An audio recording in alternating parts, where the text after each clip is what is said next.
Salut à toi Tokiwantien et salut à toi nouveau venu si tu ne me connais pas encore, moi c'est Fred et je fais des vidéos sur des tests high-tech, des tutos, des astuces, tout ce que je trouve et les rumeurs, tout ce qu'il y a d'intéressant sur le monde de la tech.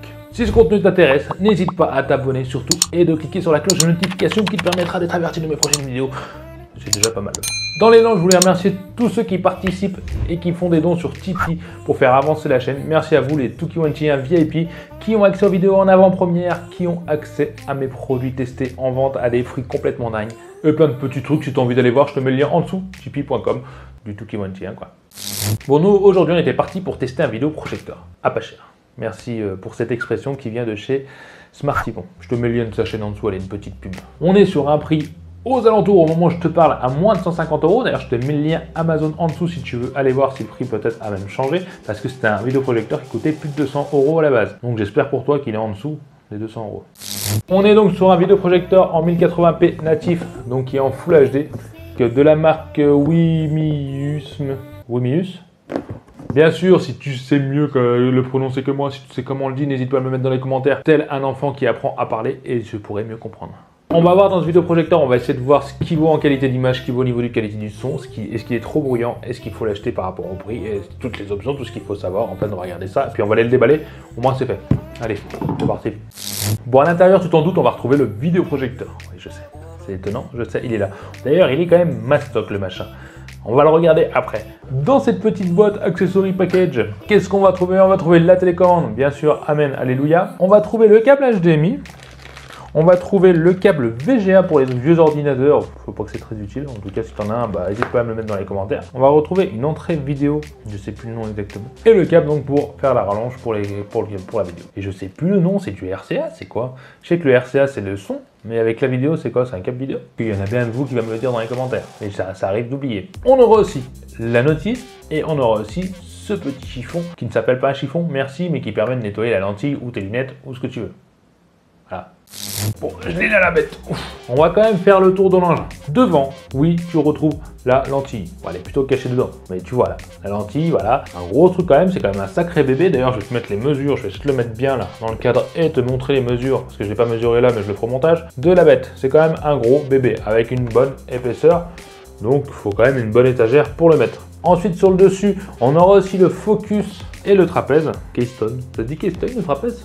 Si tu le sais dans les commentaires, n'hésite pas à me le marquer aussi. Après, sur le côté, donc on va voir la marque que je prononce très bien, que je vais arrêter de dire d'ailleurs. Et si tu regardes bien sûr un peu plus loin, tu as les commandes qui remplacent la télécommande si tu n'as plus de pile ou si elle déconne, qui te permet donc d'avoir de l'allumer, de naviguer dans le menu en appuyant sur OK, bien sûr, le menu, qui est le bouton menu, et le bouton pour les prises HDMI, etc. D'ailleurs, on va voir à l'arrière, on voit qu'il y a deux prises HDMI, deux prises USB, c'est plutôt pas mal. On a donc la sortie VGA, la sortie qu'ils appellent YPBPR, c'est ce que je disais vidéo que je pensais que c'était RCA. Et on a donc la sortie audio qui est en prise jack et l'alimentation 220. Sur les côtés, donc on n'aura pas de haut-parleur stéréo, on a juste un haut-parleur sur le côté-ci et le ventilo à côté. On a un ventilo de chaque côté qui te permet donc d'aspirer l'air et à l'arrière ça va donc sortir l'air. Petit point négatif que je peux te dire maintenant parce que je l'ai testé, quand tu mets contre une étagère, vu que les prises sont à l'arrière, et ça va te gêner. Il faut l'avancée du mur, donc tu perds facilement 5 cm, sinon ça va, le câble va toucher le mur, tu peux pas le brancher quoi. C'est vrai que j'aurais préféré que ce soit sur le côté, comme sur le mien. Il y a un truc qui bouge là-dedans. Bon, trêve de plaisanterie, on va passer directement au test dans la chambre. Et j'ai essayé de faire du mieux que je pouvais au niveau de la qualité, mais dans le noir c'est... Allez. Bon voilà mes chers Tokiwantiens, j'ai essayé de faire le cadrage comme je pouvais, du mieux que j'ai pu, et là on n'est pas dans la pénombre complète, j'ai laissé un peu de lumière pour pas qu'il y ait trop de grain sur la vidéo. Bien sûr, j'essaierai de le mettre dans le noir complet pour te faire une idée. Alors là on est sur ma box TV, on va pas aller dessus, on va direct regarder les menus. Je l'ai mis en français, à savoir qu'il est en anglais quand tu le recevras. Donc tu peux choisir les couleurs soft, je sais pas si tu vois grand chose sur l'image, j'ai préféré laisser en standard, à savoir que tu peux quand même régler ça. Température des couleurs pareil, médium, froid, chaud, franchement je vois pas vraiment de différence, peut-être en médium c'est peut-être mieux, voilà. Ensuite ratio, bon ça c'est pour choisir si tu veux mettre un zoom etc, ou en automatique, c'est peut-être plus logique de le mettre en auto. Réduction des bruits, arrêt, alors ça... Franchement, je l'utilise pas, mais tu peux. Mais je crois que ça enlève de la netteté de l'image. Ça sent que c'est déjà pas extraordinaire là. Je sais pas si je l'ai mal réglé, mais ça a l'air plutôt... On va le mettre en bas, allez. Voilà, l'écran, je sais pas ce que c'est, ça change pas. Mode projection, alors ça c'est si tu veux le retourner. Tout simplement, tu peux le mettre au plafond, tu seras tranquille et réduire la taille d'affichage. Donc ça, c'est le zoom numérique, comme j'essaye de te dire, mais que j'ai du mal à m'expliquer. D'ailleurs, comme tu vois par ici, bah, c'est mon trépied. Bon, il y a un bout d'image que tu ne vois pas, écoute, pardonne-moi. Et donc ça, tu peux réduire la taille de l'affichage. Voilà, c'est tout en numérique et je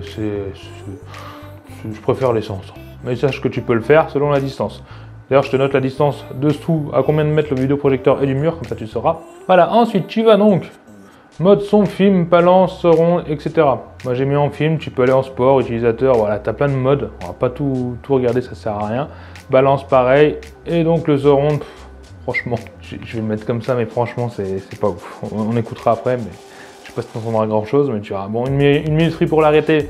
Ça on s'en fout, réglage des langues, restaurer paramètres d'usine, transparence des menus si tu as envie de voir derrière en même temps que tu trifouilles. Et qu'est-ce qu'on a d'autre? Mode image. Donc comme tu vois, le menu est vraiment très simple, très basique. Rien d'extraordinaire, tu vas pas t'éterniser là-dessus. Bon, on a vu que le menu était très simple, il n'y a pas d'Android intégré, mais voilà, ça reste basique, tu peux régler les couleurs, le son, etc. Le mieux c'est de voir ça en vidéo. Comme ça je te commenterai tout en même temps.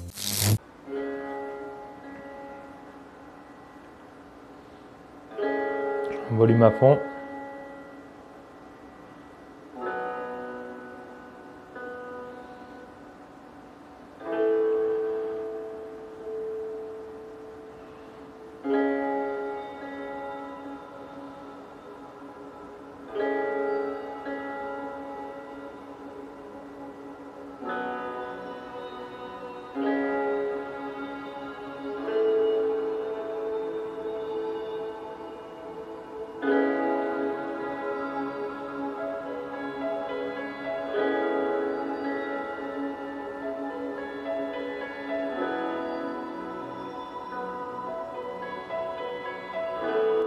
Donc la vidéo, comme tu vois, c'est pas extraordinaire, c'est pas ouf, c'est bien. On est sur une image native donc en 1080p, donc en Full HD. Le vidéoprojecteur fait du Full HD, donc il n'y a pas de problème de compression, etc. On est carrément sur l'image elle-même. C'est bien, sans être extraordinaire. Les contrastes sont quand même bien présents, mais c'est un peu palo. Bien sûr, on est dans le noir complet, parce que quand tu le mets dans le jour, faut pas rêver, tu auras une image, mais voilà, tu vas pas pouvoir jouer ou mater un film avec plaisir. Là, l'image, tu vois même le loup, c'est pas mal, franchement, c'est pas mal parce que on va comparer juste après avec mon vidéoprojecteur Optoma qui coûte quand même plus cher, qui coûte voire le 3 fois le prix dans les 500 €. Et tu me diras ton avis. Ce n'est pas pour faire une compétition, c'est juste pour que tu te fasses une idée par rapport à un vidéoprojecteur qui coûte plus cher, ce que vaut celui-là qui coûte moins cher, qui sera forcément moins bien, mais il sera peut-être pas si nul que ça à côté.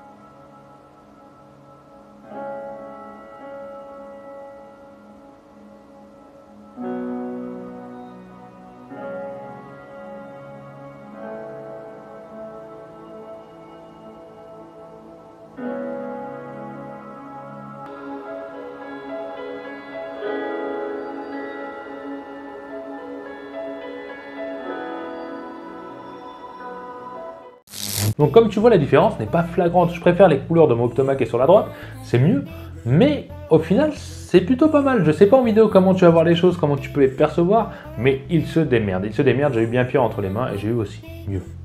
Moi, je vais te donner mon avis maintenant final sur ce fameux vidéoprojecteur. Alors, est-ce qu'il faut l'acheter, oui ou non? Oui, s'il est en dessous de 150 €, tu peux y aller, c'est quand même un bon vidéoprojecteur pour le prix. Il est quand même mastoc, il faut quand même de la place, c'est pas un vidéoprojecteur portatif. Et l'image est convenable. Par contre, si on va se tourner vers le son, c'est pas ça. C'est un son qui dépanne, il n'y a qu'une enceinte, il sature quand même quand tu le mets à fond. Donc voilà, c'est pas du home cinéma du tout, loin de là, c'est pas un truc de ouf, même si c'est réglable, tu vas pas t'attarder sur le son, il vaut mieux que tu branches en prise jack une barre de son directement parce que tu ne pourras pas la connecter en Bluetooth, il n'y a pas de Bluetooth intégré, ni de Wi-Fi, etc. Ça reste le basique, le simple, ouais, le chiant quoi. Mais par rapport au prix, tu vas pas te plaindre non plus parce qu'il a quand même une image qui est quand même plutôt convenable avec une bonne luminosité, en tout cas dans l'obscurité. On peut lui trouver le défaut qu'il n'a pas de système d'exploitation comme Android TV ou des choses comme ça pour installer des applications. C'est vrai que ça aurait été un plus, mais ça serait sûrement plus cher. Donc je recommande de prendre une box à côté comme une box Mi Box TV ou alors la Fire TV de chez Amazon. D'ailleurs, je te mets le lien au-dessus si tu vas aller voir le test que j'ai fait avec le test aussi de la Mystic de la mi-TV stick que j'ai fait. Oh, je sais plus le nom, bon, je te mets le lien. Si tu as envie de voir et de commander en plus avec ce vidéoprojecteur. En tout cas, s'il te plaît, si tu as vu une promotion, n'hésite pas à le commander. Comme je t'ai dit, je t'ai mis le lien en dessous si tu veux aller voir le prix, s'il a changé sur Amazon. Si tu as aimé les vidéos, n'hésite pas à mettre ce fameux petit pouce bleu pour m'encourager. Si tu n'es pas abonné, trop tard, tu seras marabout ta vie, ou alors tu as 3 secondes pour le faire, pour appliquer maintenant. Et quant à toi, Tukiwantien, j'espère que ça t'a plu et je t'embête pas plus et je te dis à la prochaine vidéo. Salut, bye. Allez, à vous, t'as aimé la vidéo. Lâche-moi un petit commentaire en dessous pour me dire ce que t'en penses. Abonne-toi, sinon tu seras marabouté par les yeux de Tukiwantien toute ta vie. Viens vite me rejoindre sur les réseaux sociaux et mate ma dernière vidéo juste ici. Allez, je compte sur toi pour la prochaine vidéo. Bye bye.